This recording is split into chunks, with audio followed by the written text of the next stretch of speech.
ایک اعرابی کھڑا ہو کر مسجد میں پیشاب کرنے لگا تو لوگ اس پر جھپٹنے لگے۔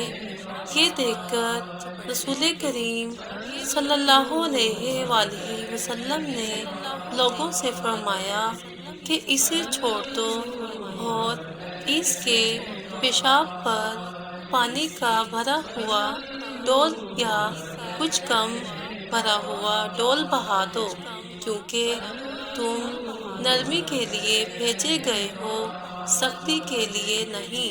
صحیح بخاری، حدیث نمبر 220۔